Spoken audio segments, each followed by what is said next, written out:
Bismillahirrahmanirrahim. Assalamualaikum warahmatullahi wabarakatuh. Selamat pagi teman-teman semua. Hari ini kita bertemu kembali di pertemuan yang keempat. Kita akan bicarakan mengenai sensitivitas perawat terhadap budaya dalam keluarga.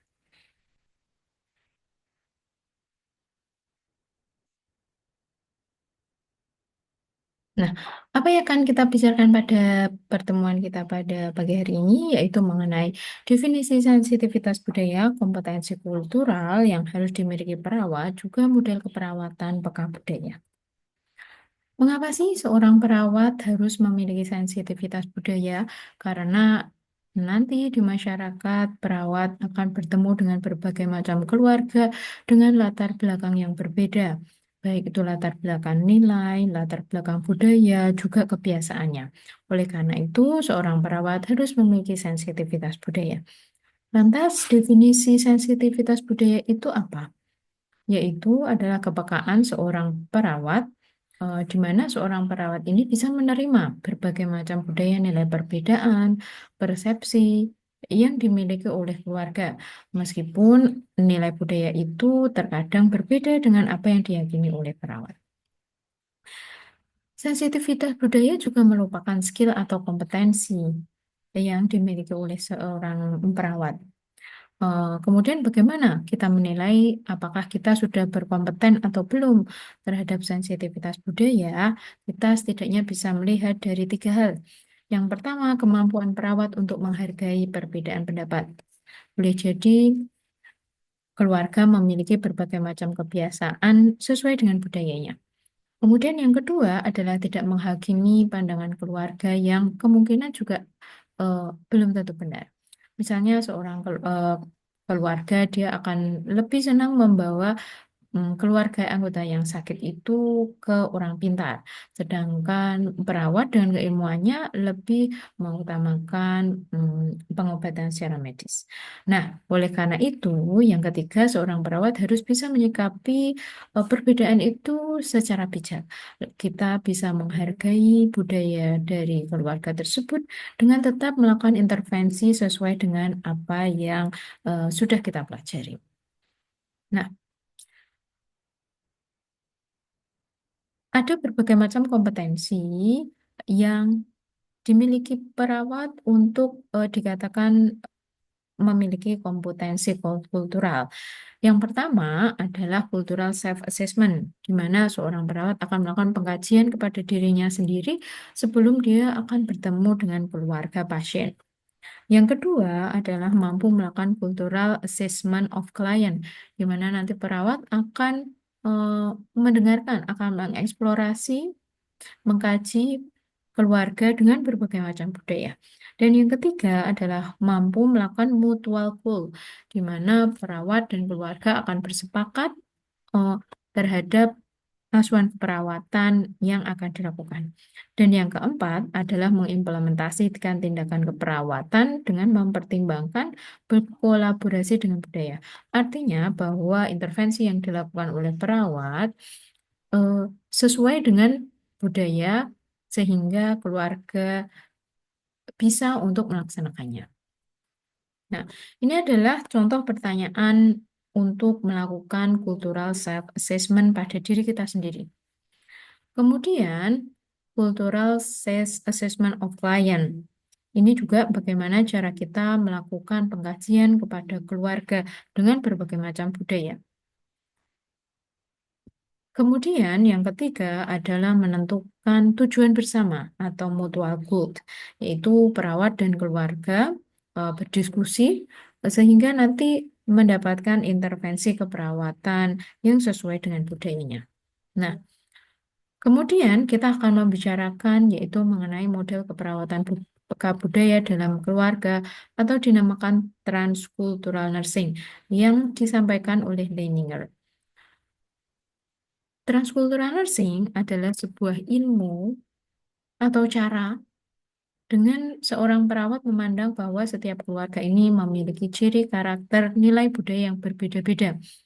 Sehingga perawat akan berupaya untuk memberikan intervensi keperawatan sesuai dengan psikokultural dan latar belakang budaya yang berbeda-beda. Nah, mengapa seorang perawat perlu untuk menggunakan model keperawatan ini? Yang pertama, karena setiap keluarga memiliki nilai budaya yang berbeda-beda. Yang kedua, akan membantu perawat dalam mengambil keputusan yang disesuaikan dengan keyakinan budaya oleh keluarga. Dan yang ketiga adalah mencegah adanya gap atau konflik karena pemberian asuhan keperawatan yang mungkin belum sesuai dengan budaya. Nah, asuhan keperawatan keluarga dengan pendekatan transkultural nursing ini eh, merupakan salah satu cara untuk menjembatani antara asuhan keperawatan dengan budaya yang dianut oleh setiap keluarga. Nah, bagaimanakah bentuk dari model asuhan keperawatan ini terbentuk dalam Sunrise Model of Care? Di sini ada tiga bagian. Yang pertama adalah upper part, yang kedua adalah middle part, yang ketiga adalah lower part.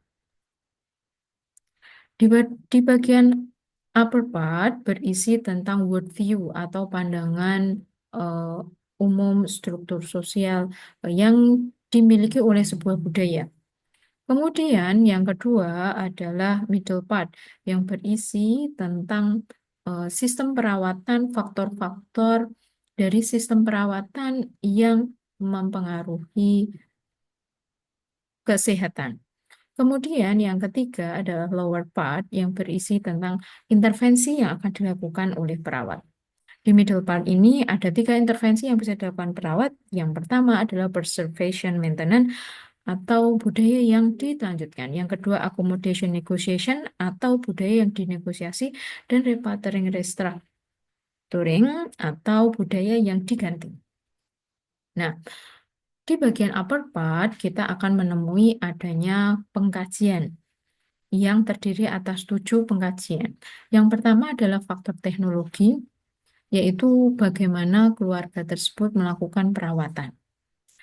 Yang kedua adalah faktor agama atau filosofi yang berisi tentang filosofi ataupun keyakinan yang dimiliki oleh keluarga tersebut. Yang ketiga adalah faktor kekerabatan dan sosial, bisa mengenai marga, kemudian bagaimana struktur keluarga, dan yang keempat adalah nilai budaya gaya hidup adalah bentuk-bentuk dari praktek perawatan kesehatan yang dilakukan secara budaya, bahasa, kemudian praktek kesehatan.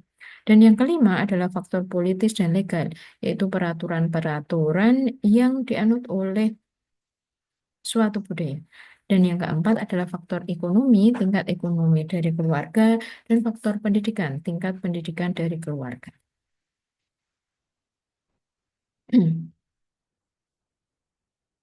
Nah, kemudian bagaimana diagnosis keperawatan keluarga yang muncul? Ada berbagai macam eh, diagnosis keluarga yang mungkin muncul. Kemudian di bagian lower part ada 3 strategi perawat untuk bisa mengkombinasikan antara intervensi keperawatan dengan budaya. Yang pertama adalah preserving culture atau mempertahankan budaya, di mana budaya yang sudah baik ataupun sesuai dengan nilai kesehatan akan dilanjutkan. Yang kedua, cultural negotiation, yaitu budaya yang sebetulnya memiliki risiko akan tetapi masih bisa dinegosiasikan. Dan yang ketiga adalah cultural eh, restructuration, yaitu pemodelan ulang budaya, di mana budaya itu sudah betul-betul tidak sesuai dengan kesehatan dan harus dimodel ulang. Nah, oke, ini adalah referensi pada pertemuan kita pada hari ini. Mohon maaf atas segala kesalahan. Semoga bermanfaat. Assalamualaikum warahmatullahi wabarakatuh.